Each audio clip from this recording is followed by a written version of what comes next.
Hello, this is Betty from Betty's Harvest Right Freeze Dryers group on Facebook. I have two trays of half and half. There's 1 quart on each tray. I put the trays in my upright freezer to get very cold before I poured half the carton on a tray, let it freeze, and then I reversed the tray to pour the other half on because my freezer shelves are not completely level, and if you don't have your liquids level, you're going to have thicker food product on one end versus the other, and you could also, if you poured it all at one time, end up with a gush of liquid over the back side of your trays. And that's whether you have your trays in your freezer or if you have them in your freeze dryer, either one. You want to make sure that your shelves are level before you attempted to pour that much liquid on there. And I do use 4 cups of liquid maximum per standard size tray, which that's what these are. I used a 10-hour freeze and a 12-hour dry. They went for about 42 hours. Now, a lot of your foods will stick to the trays, so I just break the food away from the edges with a spatula, and that makes that easy.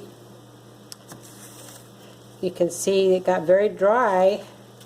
A lot of times when you put liquids or sauce in there, it'll crackle like that, sort of like the desert does with the sand.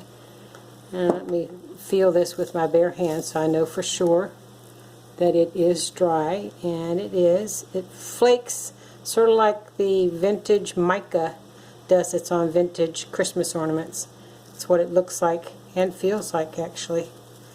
Very fragile. Now, I could have poured my milk into silicone molds, the multi-cavity, like the mini muffin cups or any other variety of silicone molds, to separate it out and then take the food product out of the molds, put those onto your trays before you freeze dry.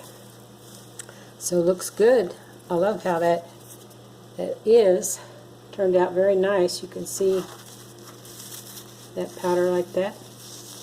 Now, I have freeze-dried quite a few varieties of milk. I've yet to do fresh cow's milk or fresh goat's milk, only because it's not easily accessible here where I live. One day I'll locate some and do that, but I've had other members in my Facebook group say that those do very well. But I have freeze-dried almond milk, buttermilk, coconut milk, half and half. The one that I did the other day was some heavy whipping cream, and that did not completely dry to the consistency that I wanted because of the heavy fat content. So that I just put back in my freezer, and I will use that for other recipes as I go along. And then what I do is just break up the product. You want to loosen it from your trays before you try to transfer it.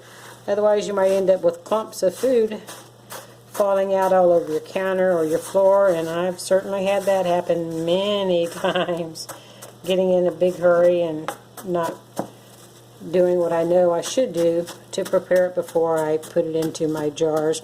Now, you can also slide your trays right into a Mylar bag, especially if you're using the gallon-size Mylar bags. It makes life easy, as long as you confirm before you do that your trays do not have any condensation or moisture on them.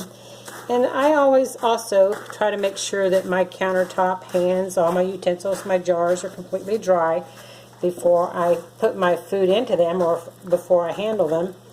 And I like to wear gloves, as you might know, and the only reason I had one hand bare was so that I could feel the food to make sure that it was dry. You just don't get the same feel through a glove. You can't tell as easily if the food is cold or moist unless you have your bare hands. And I'd like to powder this somewhat. More will fit into my jars, and I don't need half and half in chunks. It's fine to have it just powdered loosely like this. And you could put it in a food processor or some other blender, bullet, whatever you have that can powder.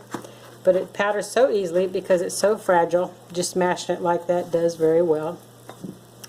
And then I take my jar with my blue resin funnel that I purchased from Amazon, and I put my hands up high on the tray so the food doesn't fall out from there. You can see that or not, and just scrape the trays with the spatula that I have here and clean off the trays, fill up my jars. You can see that, go right in there, and then just kind of give the funnel a shake. You can stick your spatula down into the jar to get it to go in. Be sure to add an oxygen absorber. I meant to do that before I started, so I'll have to put mine on top. Usually I like to put my oxygen absorbers on the bottom. And there you go. All ready to vacuum seal and go into my food storage. If you'd like to learn more about freeze drying at home, come check out my freeze dryer group called Betty's Harvest Right Freeze Dryers group on Facebook. We'd love to have you, share our experiences with you, and you can come and learn and share your experiences with us. Thank you for watching. Have a great day.